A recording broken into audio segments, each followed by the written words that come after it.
Welcome back to my channel. আজকে তোমরা সবাই ভালো আছো আর আমিও অনেক ভালো আছি। তো গাইস, গরম কেমন পড়েছে? খুবই গরম পড়েছে। গরমে কিন্তু সবারই অবস্থা কম বেশি খারাপ হয়ে গেছে। তো গাইস, আজকে আমাদের বাড়িতে আছে একটা পুজো, আর সেটা হচ্ছে ওজনের হরিণট। হয়তো অনেকে দেখেছো বা অনেকে দেখোনি। পালা কেজি বানানো হয়, তার উপরে মানে যার মানত তাকে বসানো হবে এক পাশে, আর এক পাশে থাকবে ফল। তো তোমরা এই পুজোটা যারা যারা দেখোনি তারা অবশ্যই আজকের ভিডিওটা দেখো, অনেকটাই ভালো লাগবে তোমাদের। আর আমি কিন্তু সব কাজ টাজ করে একদম রেডি হয়ে গেছি স্নান টান করে। তো এখন খাওয়া দাওয়াটা কমপ্লিট করবো, তারপর একটু পর থেকে পুজোর সব কিছু শুরু হয়ে যাবে। এমনিতে সব কিছু শুরু হয়ে গেছে, তারপর খিচুড়ি বসানো হবে। তো কি হবে সবটাই তোমাদের সাথে শেয়ার করবো, তোমরা দেখতে থাকো। আর এই ড্রেসটা কিন্তু আমি পয়লা বৈশাখের জন্য নিয়েছিলাম, কিন্তু আমি পরিনি, কারণ পয়লা বৈশাখের জন্য আমি অনেক কয়েকটা ড্রেস নিয়েছিলাম, তার জন্য এটা রেখে দিয়েছিলাম আজকের দিনের জন্য। তো কেমন লাগছে কুর্তিটা আমার পরে অবশ্যই জানিও। আজকে অনেক দিন পর খুব বড় একটা টিপ পরেছি, কেমন লাগছে সেটা জানি। তো দেখতে থাকো গাইস, আশা করি ভিডিওটা তো সবার ভালো লাগবে। যদি ভালো লেগে থাকে তো লাইক কমেন্ট শেয়ার আর সাবস্ক্রাইব করে দিও। আর ভিডিওটা, আর যারা যারা এই পুজোটা দেখোনি তারা কিন্তু অবশ্যই দেখো, তোমাদের অনেক ভালো লাগবে। তো চলো, সবটাই তোমাদের সাথে শেয়ার করবো আজকে, দেখতে থাকো। তো গাইস, এই যে এখানে পালা কেজিটা কিন্তু একদম কমপ্লিট হয়ে গেছে বানানো, দেখো এখানেই বসানো হবে। তো গাইস, এখানে কিন্তু সব ফল ধুয়ে রাখা হয়েছে, কারণ সব কিছু এখন ওজনে দেওয়া হবে। আর এখানে 4 কিলো আম আছে, 3 কিলো আছে আঙ্গুর ফল, 7-8 কিলো আছে তরমুজ, আর আপেল, শসা, বেদানা, এই সব কিছু মিলে অনেকগুলো ফল আছে। প্রায় 25-26 কিলোর উপরে ফল আছে। তো এখানে চলে এসলাম, এখানে হচ্ছে খিচুড়ি রান্না। আর এটা কিন্তু গোবিন্দভোগ চাল দিয়ে খিচুড়িটা বানানো হচ্ছে, আর সব কিছু একসাথে সম্বার দিয়ে দিয়েছি, যেহেতু বড় কড়াইয়ের মধ্যে রান্না হচ্ছে। তো খিচুড়িটা কিন্তু দারুণ টেস্ট হয়েছিল, সবাই খেয়ে খুব ভালো বলেছে। তো তারপর আমি ভাইকে রেডি করে দিচ্ছিলাম, মানে মাসির ছেলে, ওর নাম হচ্ছে আবির আবির মজুমদার, মানে আবির ভাইকে রেডি করে দিচ্ছিলাম। আর আমি বলেছিলাম পাঞ্জাবি আনতে, কারণ এখানে বসলে না পাঞ্জাবির মধ্যে খুব ভালো লাগবে দেখতে। তারপর আমি আর মামি দুজনে মিলে সবগুলো ফল আমরা হচ্ছে কি বলে পালা কেজির উপরে সাজিয়ে দিচ্ছিলাম। এক পাশে থাকবে ফল, এক পাশে থাকবে ভাই। তোমাদেরকে আগেই বলেছিলাম, যারা যারা এই পুজোটা দেখোনি কন্টিনিউ করো, তোমাদের ভিডিওটা কিন্তু অনেক ভালো লাগবে। আর এটা কিন্তু অনেক পুরনো যুগের পুজো, মানে অনেক দিন থেকে চলে আসছে। আমার দিদা কিন্তু আমার মাসি মেশোরও দিয়েছিল একসাথে। আর এটা তো বাচ্চাও ছোট, এই মানতটা ছিল ওর যখন 21 দিন বয়স হবে তখন দেওয়ার। তো তখন অনেকটাই ছোট ছিল বলে মামারা বলেছে এখন দিতে হবে না, পরে দিলে আর একটু বেশি ভালো লাগবে, আর লোকজন আসবে অনেক, মানে বড় ঠড়ো করে তারপর অনুষ্ঠানটা পালন করবে। তো তাই সেই মতোই আজকে আমাদের বাড়িতে অনুষ্ঠানটা পালন করা হচ্ছে। আর খুবই কিন্তু সুন্দর হয়েছিল পালা কেজিটা, দেখতে খুবই ভালো লাগছিল। আর ও দেখো কি সুন্দর লক্ষ্মী ছেলের মতো একদম বসে আছে। আমি তো ভেবেছি যে চঞ্চল, ও চুপ করে থাকবে কিনা। যাই হোক, ভিডিওটা গাইস তোমরা কন্টিনিউ করো, যারা যারা এই ভিডিওটা দেখোনি তারা দেখে নিও, আর বেশি বেশি করে সবার কাছে শেয়ার করো। তাহলে কিন্তু আমাদের পুরনো ঐতিহ্যগুলো সবাই আবার দেখতে পারবে, জানবে কি কি পুজো আছে। আমিও এমন আছি, অনেক পুজোই জানি না, কিন্তু আমাদের বাড়িতে আমার দিদা কিন্তু অনেক রকমের পুজো করে, আর অনেক রকমের পুজো জানেও, যে মানে অনেক আগের থেকে করে আসছে না, আগের দিনের লোক তারা।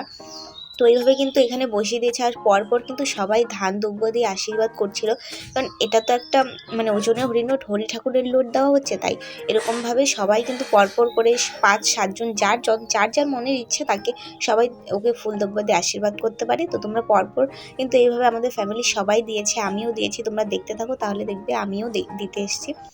আর সবগুলো ফল তো লাগেইনি, ওর ওজন এমনিই হয়ে গেছে। তো তারপর আমিও চলে এসেছি ওকে আশীর্বাদ করতে।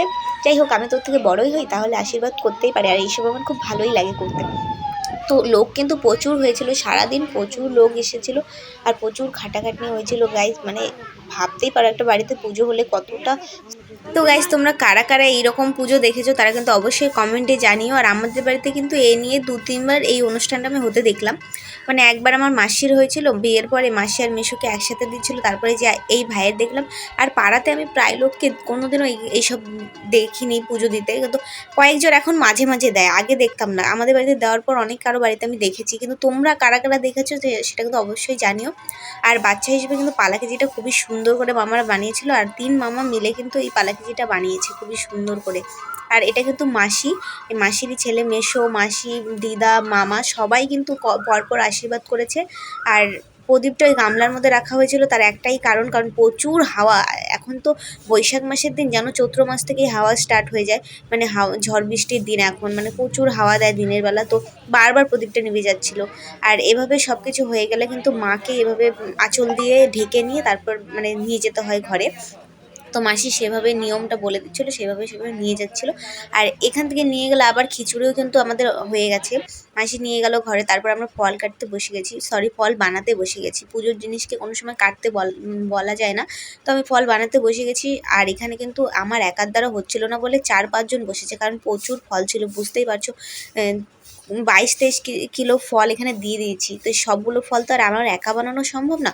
তো হাতে হাতে সবাই মিলে বানাচ্ছিলাম, তার কারণ প্রসাদ নেওয়ার জন্য সবাই বসে আছে অনেকক্ষণ থেকে, তাদেরকে প্রসাদ দিয়ে শেষ করতে হবে। তারপর আবার পরপর তো লোক আসতেই থাকবে। আর পাড়ার কিন্তু অনেক লোক এসেছিলো, সবাইকে নিমন্ত্রণ করা হয়েছিল, প্রচুর লোক এসেছে। আর আমার খুব ভালো লেগেছে। আর দিদাকে আমি বলেছিলাম অনুষ্ঠানে খিচুড়িটা করতে, মানে পুজোর সময় না খিচুড়ি করলে না মানে হাতে হাতে দিলেও জিনিসটা ভালো দেখায়, মানে ফল থাকবে এক পাশে আর এক পাশে থাকবে খিচুড়ি, তো সবাই খুশিও হয়ে যায়। আর খিচুড়িটা ভীষণ টেস্ট হয়েছিল, শুধু আমাদের বাড়ি বলে না, যে রান্না করলো মানে রান্না করতে যাকে দেখলে, উনি আমাদের বাড়ি প্রত্যেকটা অনুষ্ঠানে রান্নাবান্না করে।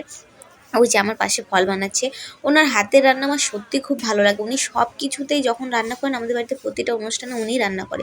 উনি যখন না থাকে তখন হয়তো আমরা অন্য কাউকে ডেকে নিয়ে আসি, কিন্তু উনি এত ভালো রান্নাবান্না করে, ওনার হাতের রান্না আমার কখনোই খারাপ লাগে না। আর খিচুড়িটা কিন্তু ভীষণ টেস্ট হয়েছিল, সবাই খেয়ে অনেক প্রশংসা করেছে। কয়েকজন তো 3-4 বার খেয়েছে, আবার বাড়ির জন্য নিয়েও গেছে, যারা অনেকে আসছে না তাদের জন্য নিয়ে গেছে। আর এখানে কিন্তু মানে এখানে লোক দেখছো, কিন্তু এই লোকই কিন্তু শেষ না, সারাদিন প্রচুর লোক এসেছে। এরা তো পুজো দেখতে এসেছিলো, বাকি যারা পরে প্রসাদ খেতে আসবে তারা তো এখনও আসেনি, বিকেল হবে, বারবার প্রসাদ দিতে আসবে। তো এই জিনিসটা আমার খুব ভালোই লাগে। যাই হোক, আজকে পুজোটা কিন্তু খুবই সুন্দরভাবে হয়ে গিয়েছিলো। আর 1:30-2টার মধ্যে পুজো কমপ্লিট, আর আমাদের কিন্তু ফল বানানো কমপ্লিট।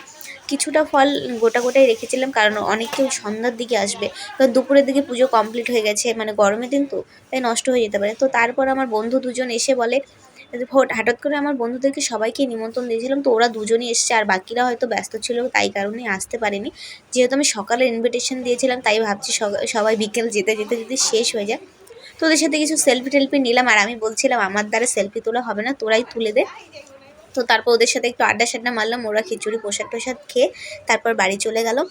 আর এদিকে কিন্তু পরের দিন বোনও বাড়ি চলে গেছে, তার জন্য মনটা খুবই খারাপ। একটু হাসে তো দেখ কি। তো গাইস, আজকের ভিডিওটা কিন্তু এই অবধি এখানেই শেষ করছি। ভিডিওটা তোমাদের কেমন লাগছে সেটা অবশ্যই জানিও, কার কার বাড়িতে এরকম পুজো হয় সেটাও জানিও। আর বোন আর ভাগ্নি চলে গেল, একটু মনটা তো খারাপ লাগছে। তারপরে হচ্ছে আমি একটু কোলে ঠুলে নিয়ে আদর টাদর করে দিলাম। তো টাটা।